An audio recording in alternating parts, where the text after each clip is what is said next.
Welcome to Exposing the Hidden Reality. I'm Annette, career reinvention coach and caffeine-powered human. And I'm Sandra, women's life and leadership coach. I bring the woo to our conversations. And this is the podcast where we call out all the unspoken stuff, biases, outdated expectations, and all the things women navigate in work and in life. Yes. We bring to light what we see happening. Smart, capable women stuck in the same patterns because no one really talks about what's going on. We'll bring some difficult truths. Welcome, insightful experts. And sprinkle in a little chaos and fun. It wouldn't be us if we didn't, right? It's true. So whether you're walking the dog or tuning in during your commute, we're glad you're here.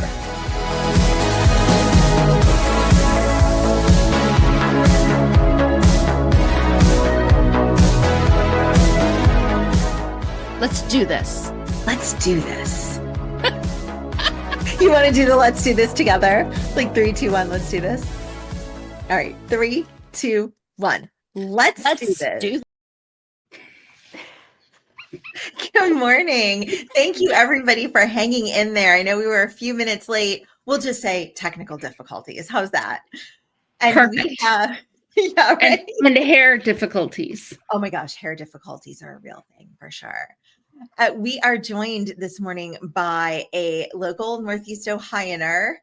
Is that a word? Talking with Rachael today. And she is somebody that has been in the IT world for a long time and is recently experiencing a big transition. And we're so grateful to have her here talking about what's going on in her life and how she deals with her professional and personal challenges. So welcome, Rachael. Tell us a little bit more about you.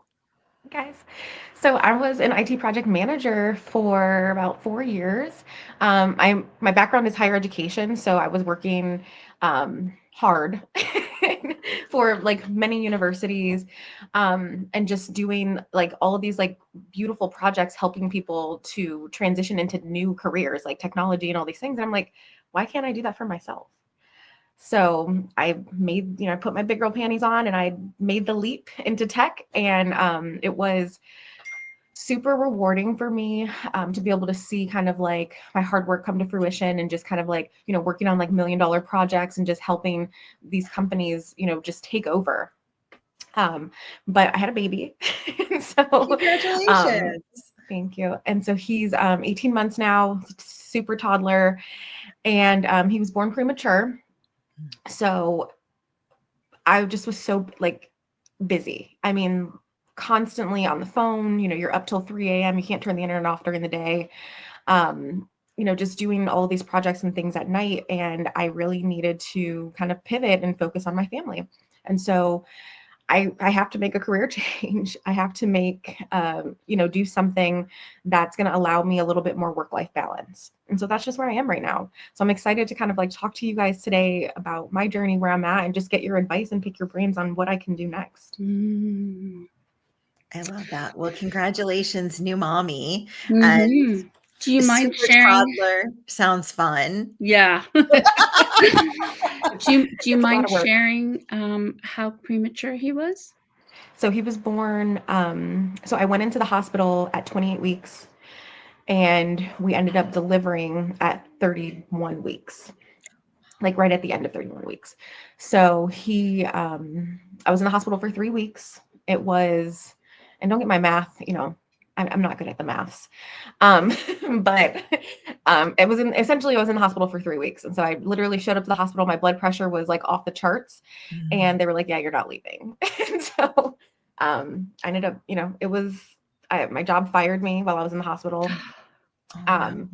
So I was like literally just sitting there like, okay, so no work, no, nothing. I just got to have this baby and figure it out. Wow. I'm sorry that happened. But they called me back and rehired me, and then they fired me again. But oh my, the trauma keeps coming. As women, you kind of have to deal with things and just roll with it, right? I asked the question about how premature they were because your story mirrors mine. Same situation. Blood pressure spiked at 27 weeks. I was sent home on bed rest. Then I went into the hospital and stayed in the hospital for 11 days. And then at 30 weeks, I delivered my twins. So they were really tiny. And we spent 6 weeks in the NICU. And I don't know about your experience. My experience was one of deep gratitude, deep humility, a refound faith, and it literally changed my life because it made me rethink everything and what was important. Now, were you a new business owner? Were you like a business owner at that time, or were you working? I was working full time. Mm-hmm. My employer was really very good to me.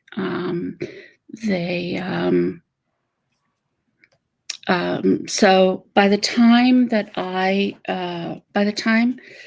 my boys were 3 weeks home from the hospital, that was when it was time for me to head back to work at the end of my FMLA.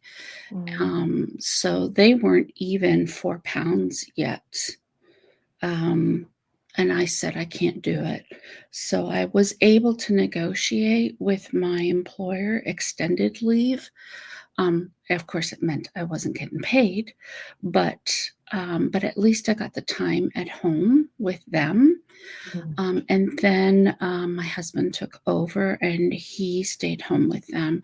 So thankfully, between the two of us and, the support that we got from our employers, we were able to stay home with them until they were 9 months old.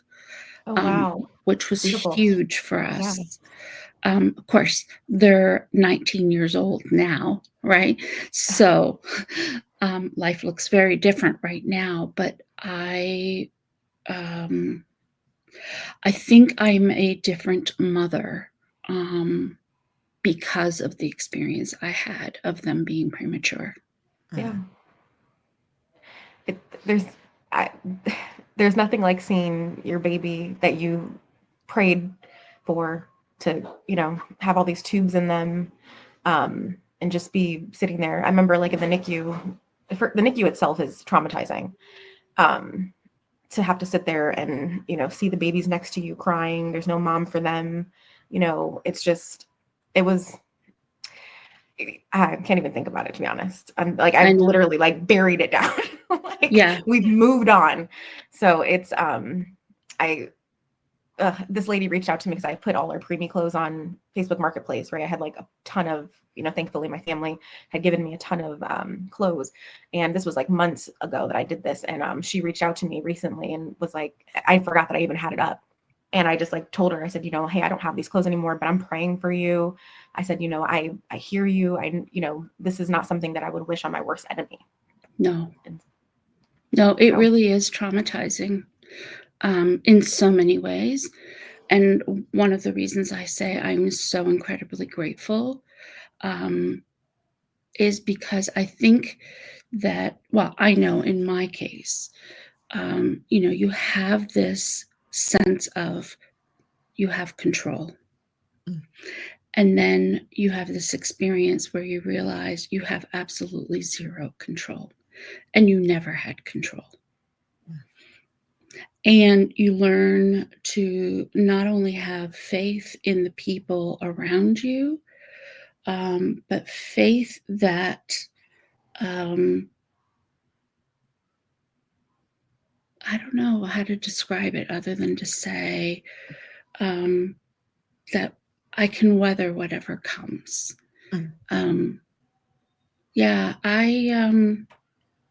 I never take a day with them for granted anymore.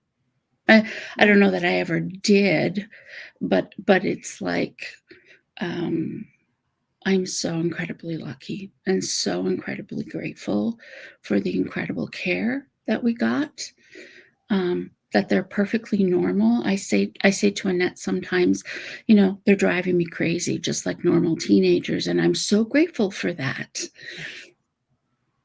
Yeah, because there's a moment where you don't know, and Everything is, you don't even know. Like I for a long time didn't talk about my faith.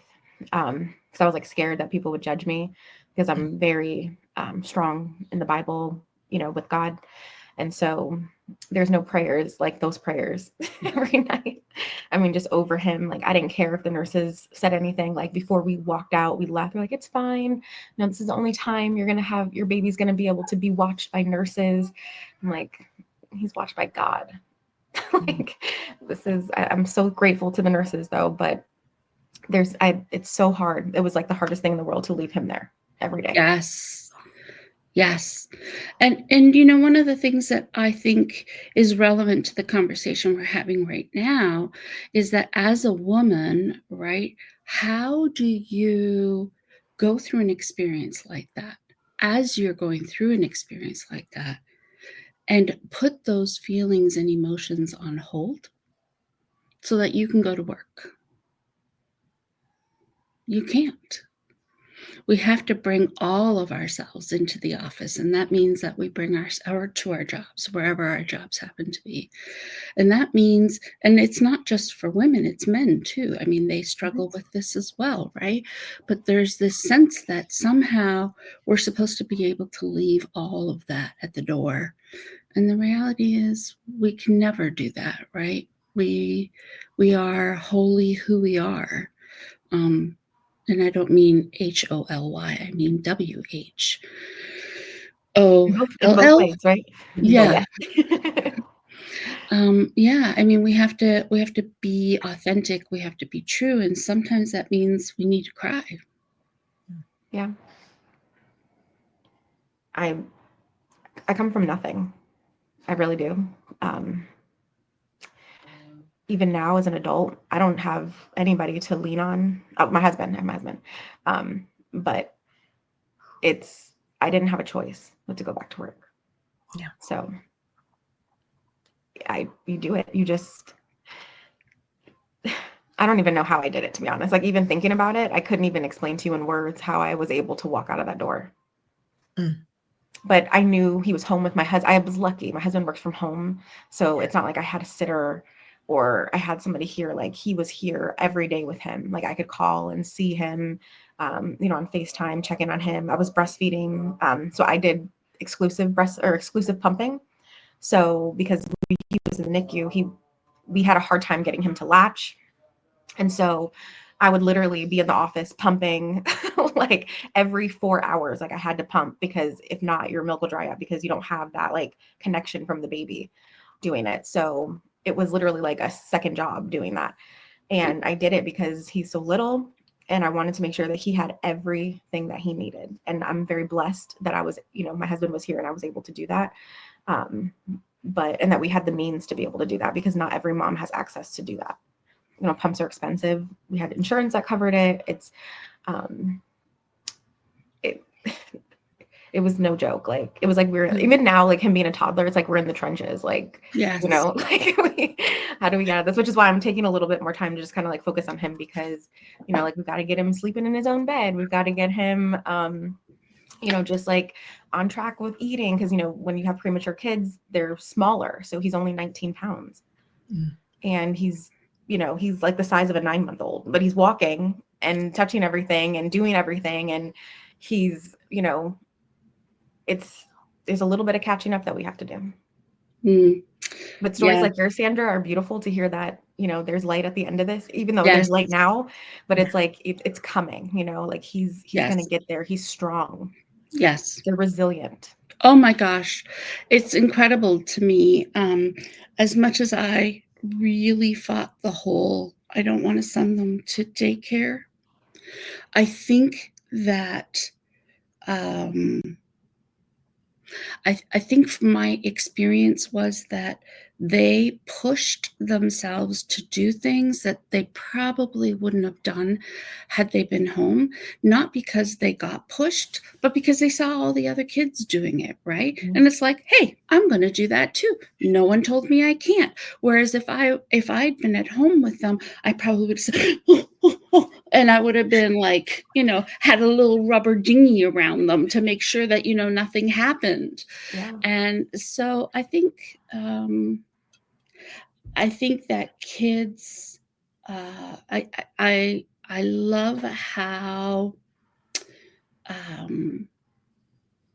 I love this age that you're at, because they don't really know no. And no, they don't. Even when you Which need is, them to, right, Rachel? well, but I just had an argument with him to get him to come inside from the porch. right. But the beautiful part of that I think there's so much for us to take into our own lives, right? Yeah.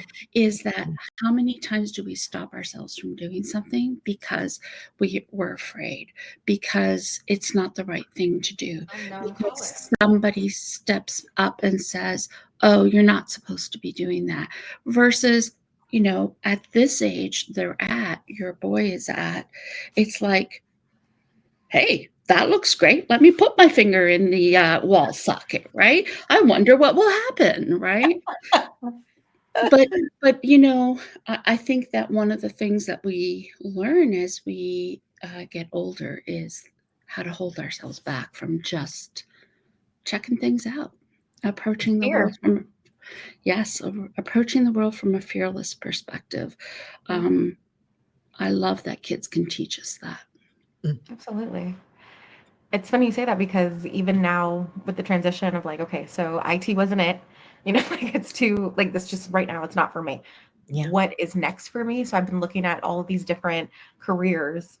So like real estate, starting my own business, a consulting, what does that look like? How do you even get started? How do you get clients? Like, how do you, as someone with a very small network, reach people? Like, I have all this knowledge and all of these projects that I know how to do and all of these things that I can do. Like, I could literally take a problem and fix it for a company in seconds and make you millions of dollars. But how do I sell that to someone? How do I tell them that? I have a million ideas and a million things that I want to do, but I have no idea how to start. And I also have this little guy, so he's first. So am I even ready? Yes, of course. And you want to do something that keeps you feeling excited too. It sounds like taking care of your son is number one on that list. Absolutely. And then, I think take some time if you can find some time to get your ideas down so you don't lose them. There's nothing worse than thinking, what was that thing, that great idea that I had and I didn't capture it? So yeah, if you could do something reflective every day or journal, or even if you just I talk to my phone all the time. I just take notes. I probably have 3,000 notes in my phone, just different things. And then when I come back to them, I'm like, oh, that was a good idea. I'm going to work on that now.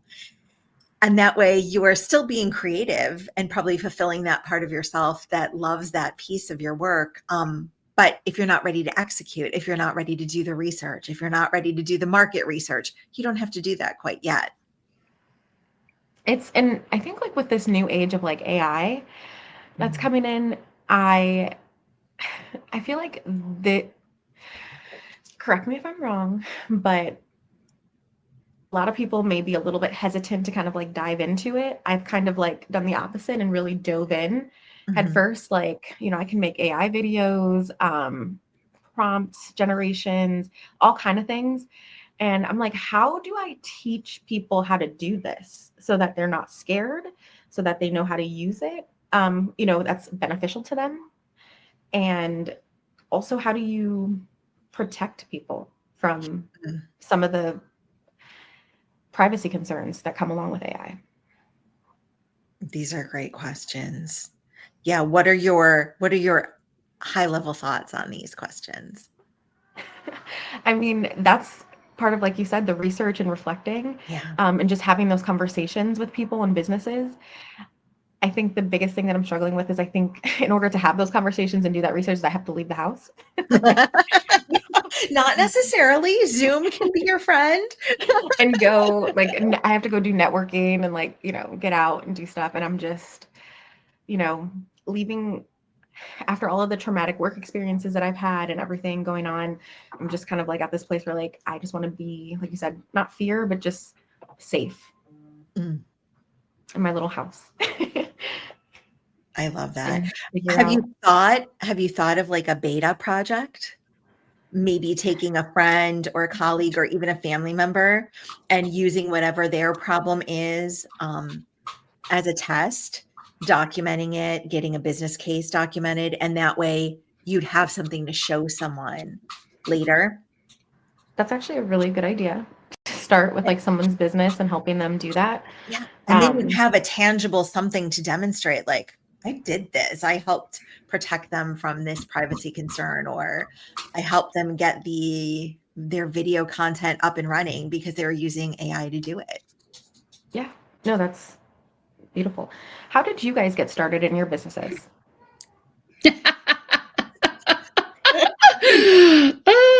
Go ahead, Sandra, you go first. Oh.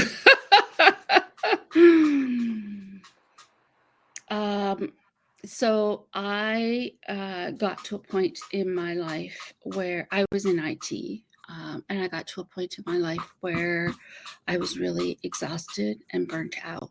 And I think one of the things that people misunderstand about burnout is it's not that you're physically exhausted, it's that you're emotionally exhausted.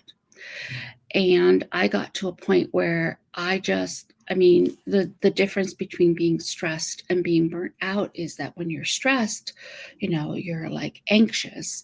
When you're burnt out, you don't even have the wherewithal or even the strength to like get anxious. It's like, oh. So I was dragging myself through life, and I just I would say that I was at an existential moment where it was like, I can't do this anymore. It's not working. I can't find another job because I don't want another job, because the solution is not another job. The solution is to do something different. Yeah. So my husband and I agreed that I would take 10 months off work. I resigned from my position by choice, and figured I'd use that time to rest, relax, unpack, because we had moved like a year before and things were still in boxes. And that turned into, I'm now on year 10. So the short answer to my long ramble is I didn't have a plan. I just sort of did the next thing, and then the next thing, and then I just stayed open to how things would show up.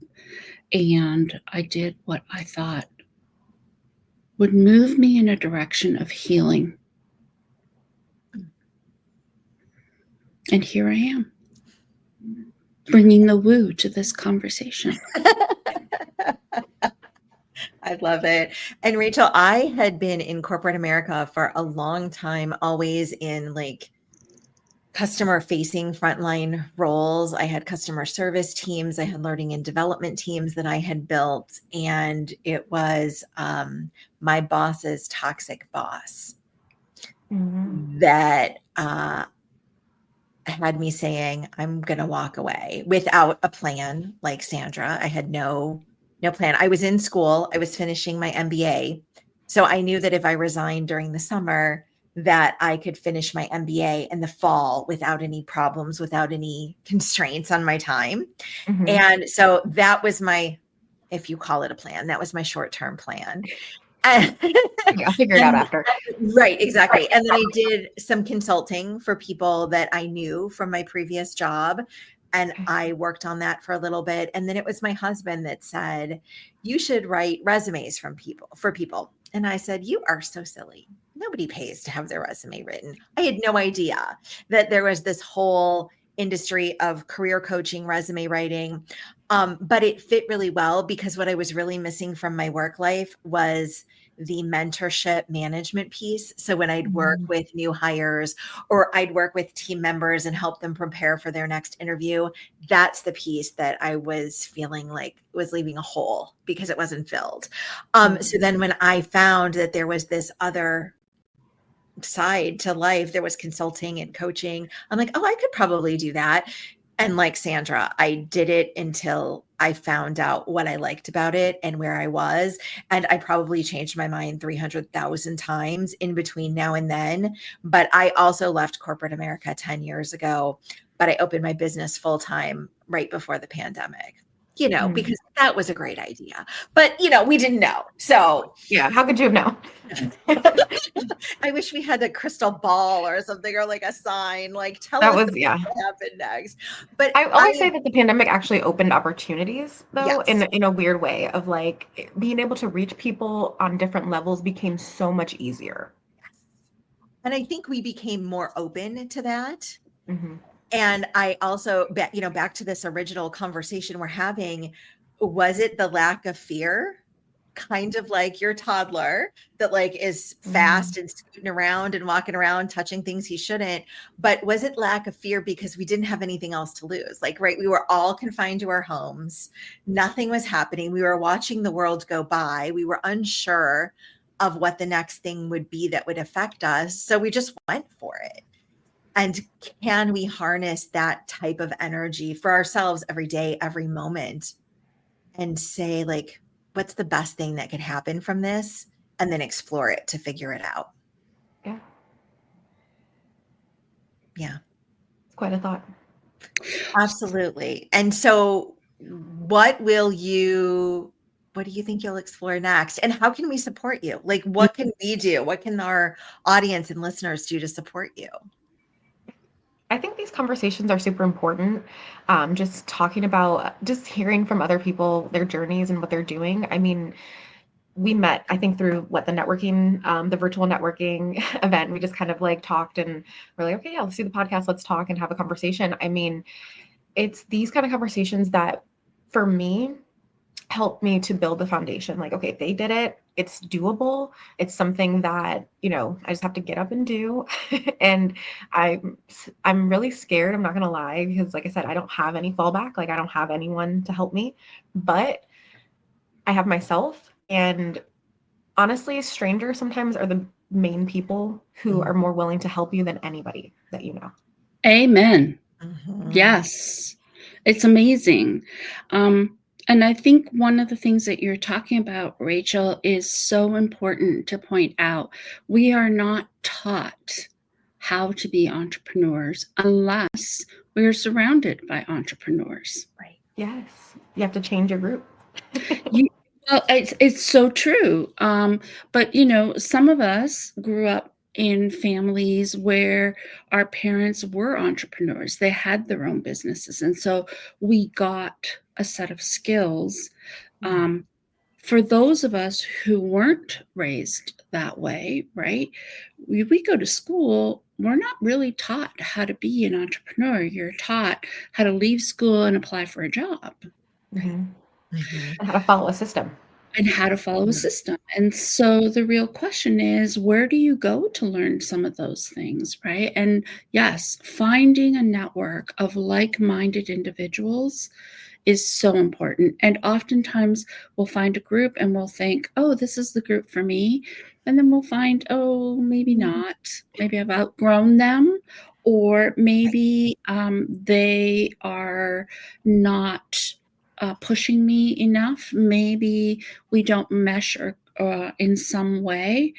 Maybe they don't resonate with me. Find a different group. I just keep saying, get out there, talk to people. You never know where your next best idea is going to come from.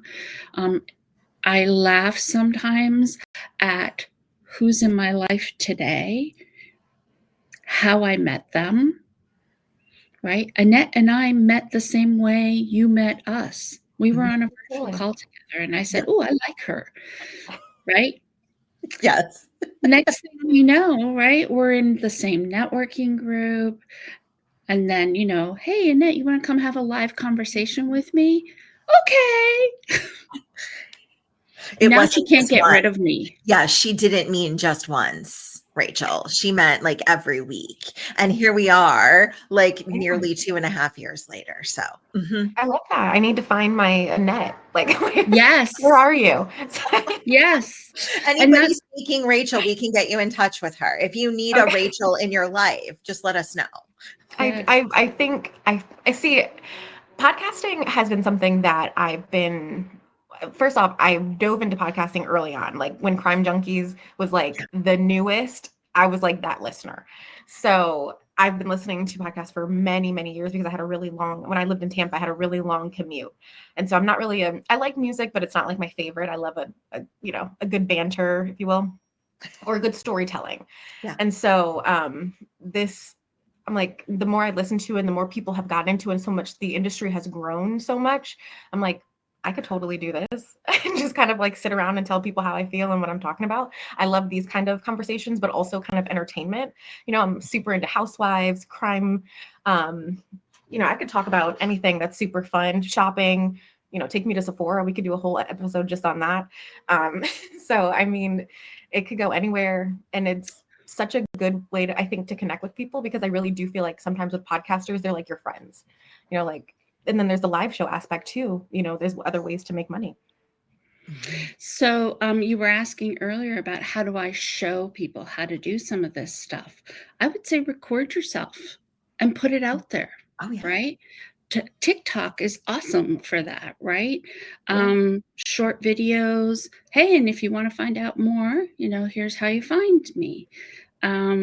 Yeah. Instagram is awesome for that, right? I follow a number of people that do short clips about how to do something. Especially just AI stuff. Yes, especially AI I stuff. send That's how I them all learned the how to time. do it. I just went on, I'm like, TikTok will show me. Yeah, And now I'm making exactly. videos. I sent something to Sandra because she's like, oh, ChatGPT can't do that. I'm like, this lady says she can. So here, we need to figure out how to get ours to do it. Yeah. Yeah, like once you pay that $20 a month for ChatGPT, it's like sky's the limit with them. Well, so I've been trying to get it to manage my task list and print out my calendar for the day and, prioritize. And I was like, I'm having some mixed results, Annette. And Annette sent me this Instagram clip from this girl. So I actually have to carve out an hour or two to go in and have a look at what she's doing because, oh, by the way, my Chat GPT has a name. She's called Saul. I love it. They have such a personality, right? Oh, well, mine certainly does. Yes.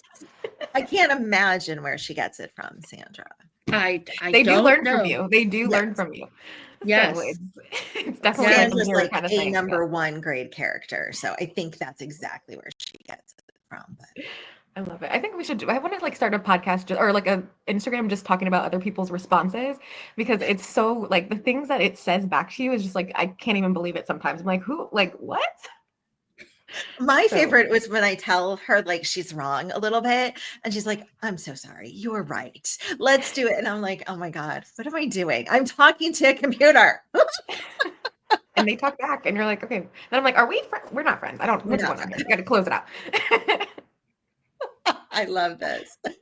Well, Rachel, I don't want to keep you too long. I know you didn't have too much time to talk with us, but how can people get in touch with you if they want to talk to you about their AI questions or concerns, or they want to talk about being a preemie mom, or they want to talk about their latest Sephora haul? How can they reach out to you? So I'm on Instagram, Cleveland AI Baddies. You can find me there. I love I that. just started it. So it's a very new account. But it's where I plan to get started and start posting some of my content and what I'm doing. There's this thing called an AI twin, and I think you'll see her all about town. So she's on there, the Cleveland AI Baddies. Oh my gosh, that sounds so fun. We will definitely give a follow. Awesome. Thank you guys It so much sounds for like having he's me. up. Yeah, sorry. Oh Oh, gosh, no. I love it. I love it. He's, we're on his schedule. This is such You work a for fun him. age. Yes. Yes. Rachel, thank you for bearing with us during our technical difficulties. And it was amazing to meet you, and hope to connect in person soon, or maybe with your AI baddie. Yeah, can't wait. Thank you guys so much again. Thank you. Bye-bye. Yeah.